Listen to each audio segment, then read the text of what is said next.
Toyota Chevrolet Toyota. Hi, I'm looking for Doug today. Hold on just a second. Thank you.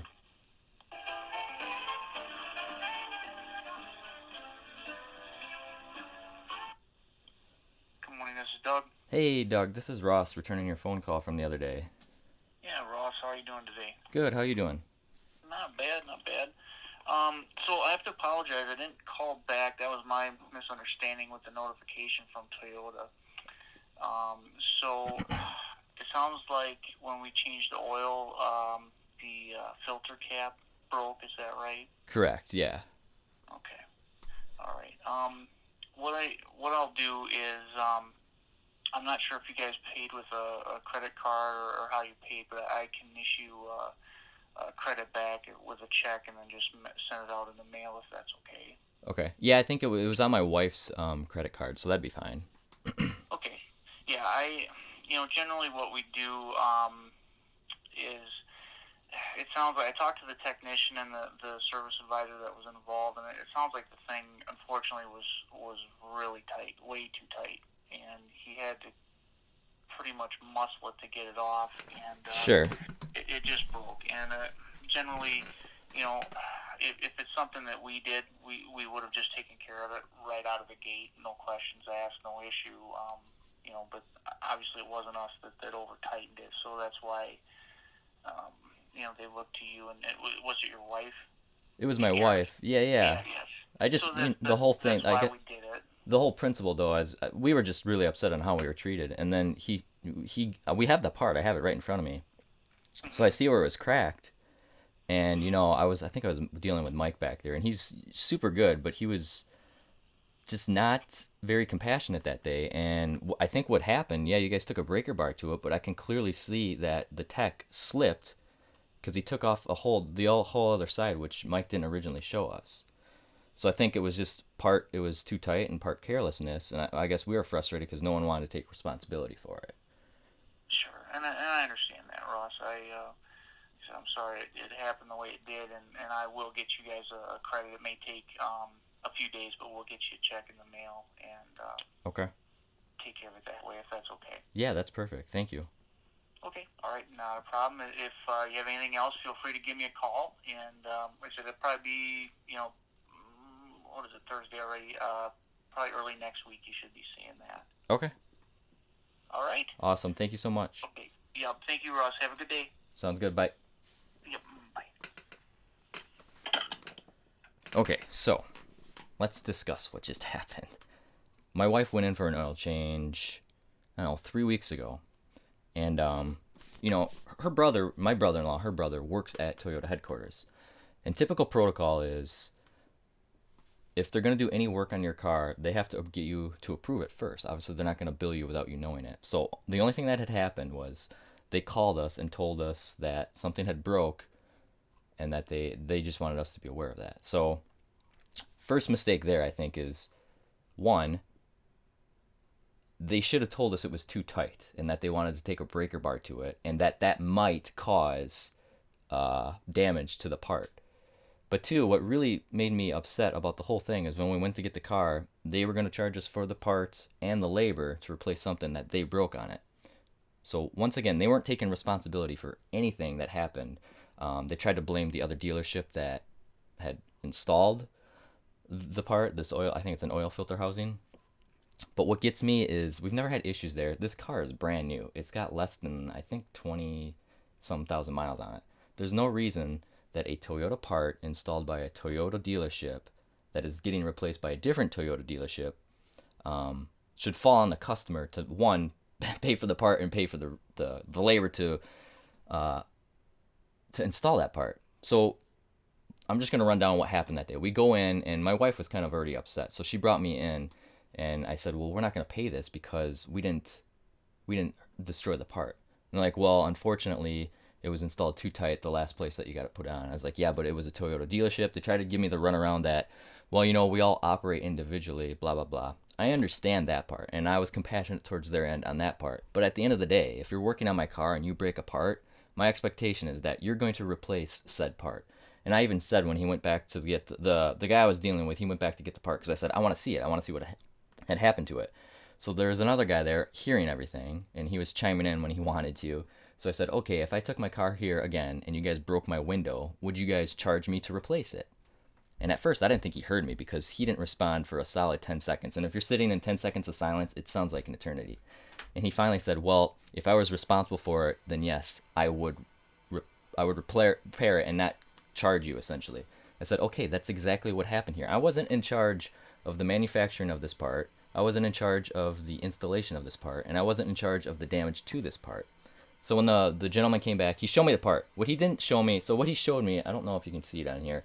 There's a crack here. It's a hairline crack. And they said that the oil would leak out if they didn't replace it. What he didn't show me is this side, where they completely busted everything. So that tells me, yeah, they probably took a breaker bar to it, which they didn't ask if that was okay or give us a heads up that something might be broke when they do this. What happened is the tech was careless, took a breaker bar to it, slipped, completely hit this side.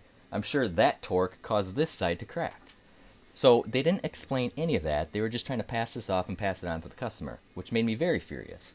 So I went round and round with this gentleman, and what really, really set me off that day to the point where I had to walk out and unfortunately leave my wife to deal with it was we went back and forth, and at the end of the day he said, well, it's your vehicle, you're responsible for it. That makes no sense for me. Yes, I'm responsible for it, and I'll take it somewhere else if you're going to treat me like this, but just take responsibility for your actions. I don't care who installed it. If this was fresh off the lot, you're telling me I would have to pay out of pocket to replace this. So long story short, because my brother-in-law works at Toyota, he gave us I think it was a phone number or a link to submit a claim, or not a claim, but file a grievance, essentially. We did that. Toyota headquarters has been very, very friendly, very customer service focused, and essentially they just said our hands are tied because these are all individual entities of Toyota. We can't tell them to pay you back. But my wife's been dealing with them, and they've been very helpful. And essentially, they documented everything. They documented the dealership. So if they have claims against them like this or grievances against them, I guess they don't get first dibs at inventory when inventory comes available. So that made me not happy to hear, but like it's good to know that they look into it and at least take care of it.